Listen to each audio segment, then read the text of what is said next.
Here's how to add a rebate in Sellercloud. Head over to the Inventory menu and click Manage Inventory.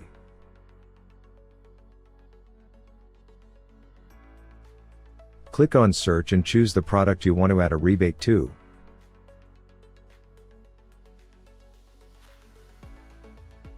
Use the toolbox in the product details page and search for rebate. Click on Add New Rebate.